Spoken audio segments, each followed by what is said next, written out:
நடிகை மீனா சமீபத்தில் நம்ம நாட்டோட குடியரசு துணைத் தலைவர் ஜெகதீப் தன்கர் அவர்களை நேரில் சந்திச்சிருந்தாங்க. அது சோஷியல் மீடியாவில் ரொம்ப பெரிய பேசுபொருளாக மாறிச்சு. கடந்த மாதம் ஜூன் 24ஆம் தேதி மீனா அவங்களோட இன்ஸ்டாகிராம் அக்கௌண்ட்ல வைஸ் பிரசிடென்ட் கூட எடுத்த போட்டோவை ஷேர் பண்ணி, உங்களை சந்திச்சது பெருமையா இருக்கு சார், நிறைய உங்ககிட்ட இருந்து கத்துக்கிட்டேன், கண்டிப்பா அதெல்லாம் எதிர்காலத்தில் என்ன நம்பிக்கையோட வழி நடத்துறதுக்கு பயன்படும்னு நம்புறேன், உங்க நேரத்துக்கு நன்றி அப்படின்னு மீனா சொல்லியிருந்தாங்க. சினிமால இருந்து நிறைய நடிகைகள் அரசியலுக்கு போயிருக்காங்க.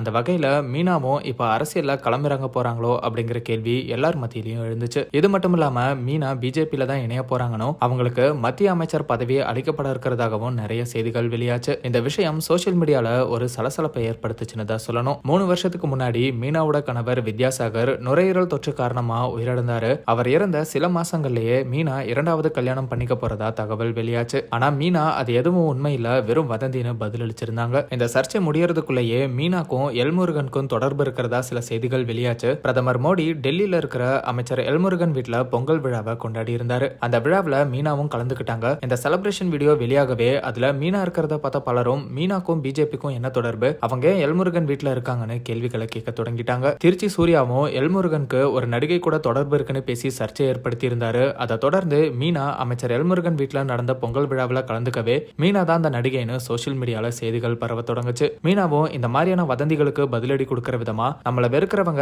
எப்போதுமே வெறுத்துட்டு தான் இருப்பாங்க, முட்டாள்கள் எப்போதுமே முட்டாள்களா தான் இருப்பாங்கன்னு மீனா சொல்லியிருந்தாங்க. இப்படி சர்ச்சைகள் வெளியாகி அதுக்கு மீனாவும் பதிலளிச்சிருந்த நேரத்துல தான் இப்ப திடீர்னு மீனா பிஜேபியில இணைய போறதாகவும் மத்திய அமைச்சர் ஆக போறதாகவும் தகவல் வெளியாகவே, இப்போ மறுபடியும் மீனாவை அமைச்சர் எல்முருகன் கூட தொடர்பு படுத்தி இதுக்கெல்லாம் எல்முருகன் தான் பின்னாடி இருந்து செயல்படுறாருனோ, இதனால பிஜேபி கட்சியில பதவிக்காக காத்துட்டு இருக்கிற நிறைய பேர் அதிருப்தியில இருக்காங்கன்னு நெட்டிசன்ஸ் பேச தொடங்கிட்டாங்க. இதுக்கெல்லாம் பதிலடி கொடுக்கிற விதமா நடிகை மீனா ஒரு முறை எங்க அம்மா சொல்லியிருக்காங்க, ஒரு பொண்ணை பத்தி ஏதாவது கேள்விப்படும் போது ரொம்ப கவனமா இருக்கணும், வதந்திகள் அவளை அடைய முடியாத மற்றும் அவளை ஜெயிக்க முடியாத ஆண்கள் கிட்ட இருந்து கூட வரலாம் அப்படின்னு சொல்லியிருந்தாங்க. அதை நான் உணர்ந்தேன் அப்படிங்கிற ஒரு வாசகத்தை மீனா அவங்க இன்ஸ்டாகிராம் அக்கௌண்ட்ல ஸ்டோரியா ஷேர் பண்ணியிருக்காங்க. இது மூலமா மீனாவை பத்தி வெளிவர தகவல்கள் எல்லாமே வதந்திகள் அப்படின்னும், இதெல்லாம் சிலர் அவங்களுக்கு கெட்ட பேரை உண்டாக்க பண்ற வேலைகள் அப்படிங்கறத தான் மறைமுகமா குறிப்பிட்டிருக்காங்கன்னு சோசியல் மீடியால பேசிட்டு வராங்க. மீனாவே இந்த சர்ச்சைகள் தொடர்பா நேரடியா பதில் அளிக்கிறாங்களா அப்படிங்கறதெல்லாம் வெயிட் பண்ணி பார்க்கலாம்.